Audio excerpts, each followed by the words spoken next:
Hello दोस्तों।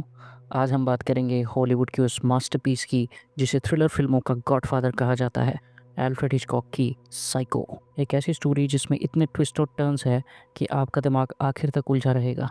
तो चलिए बिना किसी देरी के शुरू करते हैं साइको का एक डिटेल्ड रीकैप। तो स्टोरी की शुरुआत होती है फीनिक्स एरिजोना के एक होटल रूम से, जहां मैरियन क्रेन और उसका बॉयफ्रेंड सैम लूमिस छुप कर मिल रहे हैं। ये दोनों एक दूसरे से बहुत प्यार करते हैं। मैरियन शादी करना चाहती है पर सैम मना कर देता है क्योंकि उसके ऊपर बहुत कर्जा है और वो एक अच्छी लाइफ अफोर्ड नहीं कर सकता। इसके बाद मैरियन वापस अपने रियल एस्टेट ऑफिस आ जाती है। वहाँ कैसिडी नाम का एक अमीर क्लाइंट अपनी बेटी के लिए घर खरीदने आता है और $40,000 कैश टेबल पर रख देता है। मैरियन का बॉस उसे ये पैसे बैंक में डिपॉजिट करने को कहता है। मैरियन अपनी कलीग से कहती है कि वो पैसे जमा करके सीधे घर जाएगी क्योंकि उसके सर में बहुत दर्द है, पर मैरियन के दिमाग में कुछ और ही चल रहा है। वो $40,000 अपने बैग में पैक करती है और अपनी कार लेके सीधे कैलिफोर्निया के लिए रवाना हो जाती है, जहाँ उसका बॉयफ्रेंड सैम रहता है। रास्ते में एक रेड लाइट पे उसे अपना बॉस दिख जाता है, जिससे वो पैनिक हो जाती है और बहुत लंबा ड्राइव करने के बाद वो सड़क किनारे अपनी कार लगाकर सो जाती है। अगली सुबह एक पुलिस ऑफिसर उसे जगाता है। मैरियन की घबराहट देखकर ऑफिसर को शक हो जाता है। वो उसका ड्राइविंग लाइसेंस और कार के नंबर प्लेट चेक करता है। जब मैरियन वहां से आगे बढ़ती है तो वो रियर व्यू मिरर में देखती है कि ऑफिसर लगातार उसका पीछा कर रहा है। पुलिस से बचने के लिए वो पुरानी गाड़ियों के एक डीलर के पास रुकती है। मैरियन जल्द से जल्द कैलिफोर्निया नंबर की एक गाड़ी खरीद लेना चाहती है ताकि उसे कोई ट्रेस न कर सके। वो बिना बार्गेनिंग किए अपनी पुरानी कार और $700 देकर एक कार ले लेती है। तभी वो पुलिस ऑफिसर भी उस डीलर के पास पहुंचकर पूछताछ करने लगता है, जिससे उसका शक और भी गहरा हो जाता है। पूरा दिन ड्राइव करने के बाद रात को बहुत तेज़ बारिश होने लगती है। रास्ता ना दिखाई देने की वजह से मैरियन हाईवे से उतरकर एक मोटेल में रुकती है, जिसका नाम था द बेट्स मोटेल।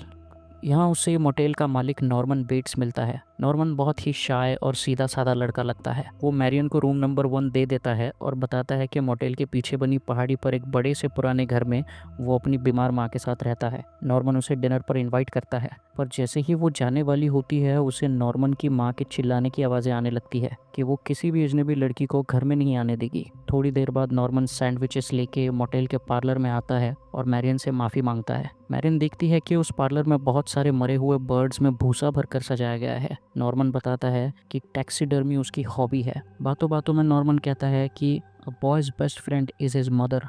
बचपन में पिता की डेथ के बाद उसकी मदर ने उसे अकेले पाला है, पर बाद में उसकी मदर का एक लवर बना जो गुजर गया और इस ट्रॉमा से, इस सदमे से उसकी माँ की मेंटल हालत और ख़राब हो गई। जब मैरियन उसे सलाह देती है कि वो अपनी माँ को किसी मेंटल इंस्टीट्यूशन में यानी किसी पागल खाने में डाल दे, तो नॉर्मन एकदम से डिफेंसिव और गुस्सा हो जाता है। मैरियन वापस अपने रूम में आ जाती है। इधर नॉर्मन दीवार में बने एक सीक्रेट होल से मैरियन को कपड़े बदलते हुए छुप कर देखता है। मैरियन अब तक रियलाइज कर चुकी है कि चोरी करना एक बहुत बड़ी मिस्टेक थी। वो प्लान बनाती है कि अगले दिन वो वापस जाके $40,000 लौटा देगी।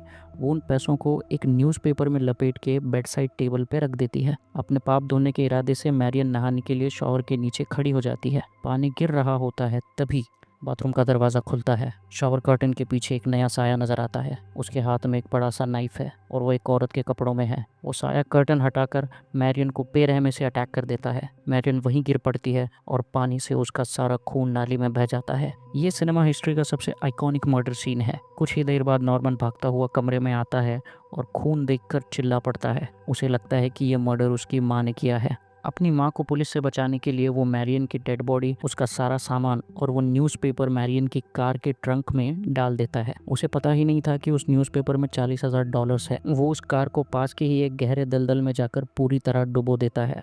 सारे सबूत मिट चुके थे। इस घटना को एक हफ्ता बीत जाता है। मैरियन की बहन लीला उसे ढूंढते हुए कैलिफोर्निया में सैम के पास आती है। तभी एक प्राइवेट डिटेक्टिव अर्बोगॉस्ट भी वहां आ जाता है, जो बताता है कि मैरियन ने $40,000 की चोरी की है। डिटेक्टिव अर्बोगॉस्ट छानबीन करते हुए बेट्स मोटेल पहुंचता है। पहले तो नॉर्मन बहुत कॉन्फिडेंटली झूठ बोलता है, पर जब डिटेक्टिव रजिस्टर में मैरी सैमुअल्स नाम की फॉल्स एंट्री देखता है तो नॉर्मन घबराकर सच उगल देता है कि वो लड़की आई थी पर अगली सुबह चली गई।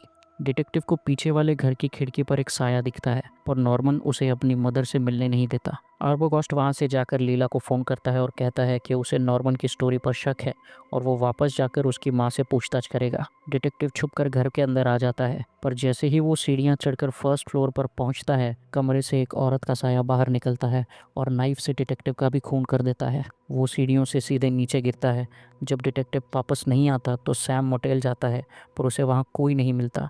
परेशान होकर सैम और लीला शहर के डेप्यूटी शेरिफ एल चेम्बर्स के पास जाते हैं और उसे पूरी बात बताते हैं। वो कहते हैं कि उन्हें नॉर्मन की मदर पर शक है, पर शेरिफ उन्हें एक शॉकिंग रियलिटी बताता है। वो कहता है कि नॉर्मन की मदर तो 10 साल पहले ही मर चुकी है। उसने अपने लवर और खुद को पॉइजन दे दिया था। सैम और लीला समझ जाते हैं कि कुछ बहुत भयानक गड़बड़ है। वो दोनों पति पत्नी बनकर मोटेल में चेक इन करते हैं। प्लान ये था कि सैम नॉर्मन को बातों बातों में उलझाए रखेगा और लीला छुपकर घर के अंदर जाएगी। जब नॉर्मन को बातों बातों में शक होता है कि लीला कहाँ है तो वो पैनिक हो जाता है।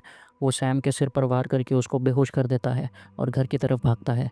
इधर लीला छुपते छुपाते बेसमेंट के फ्रूट सेलर में पहुंच जाती है। वहां वो देखती है कि एक औरत चेयर पर दीवार की तरफ मुंह करके बैठी हुई है। लीला धीरे से आगे बढ़कर जैसे ही उस औरत के कंधे पर हाथ रखती है, कुर्सी घूमती है और लीला की चीख निकल जाती है। वो कोई जिंदा औरत नहीं थी, बल्कि नॉर्मन की माँ की सूखी हुई लाश थी। नॉर्मन ने टैक्सीडर्मी का यूज करके अपनी मदर के बॉडी को सड़ने से बचा रखा था। तभी दरवाजे के पीछे से नॉर्मन आता है।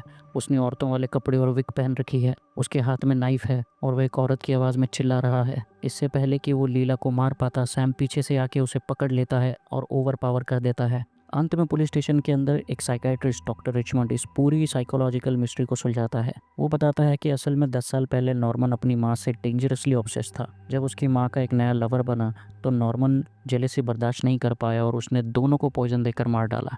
इस इंटेंस गिल्ट और ट्रॉमा से बचने के लिए उसने अपनी माँ की बॉडी को चुरा लिया। रियलिटी से एस्केप करने के लिए नॉर्मन के दिमाग में स्प्लिट पर्सनैलिटी डिसऑर्डर डेवलप हो गया। उसके अंदर 2 अलग अलग पर्सनैलिटीज़ थी, एक नॉर्मन की और एक उसके माँ की। नॉर्मन ने अपनी आधी लाइफ उस मदर की पर्सनैलिटी को दे दी थी।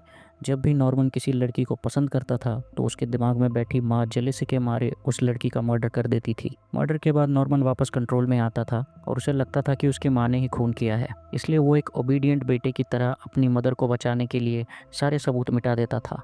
फिल्म के फाइनल शॉट में हम नॉर्मन को एक लॉक्ड सेल में बैठा हुआ देखते हैं। अब नॉर्मन की पर्सनैलिटी पूरी तरह से मर चुकी है और उसके दिमाग पर 100% उसकी माँ का कंट्रोल आ चुका है। वो अपनी मदर की आवाज़ में खुद से कहता है कि उसने कोई कत्ल नहीं किया, सब कुछ नॉर्मन ने किया है। यहाँ तक कि वो एक मक्खी को भी नुकसान नहीं पहुँचा सकती। उसके चेहरे पर एक क्रीपी स्माइल आती है जिस पर 1 सेकंड के लिए स्केलेटन का फेस ओवरलैप होता है और मूवी के आखिरी सीन में पुलिस दलदल से मैरियन की कार को बाहर निकाल लेती है।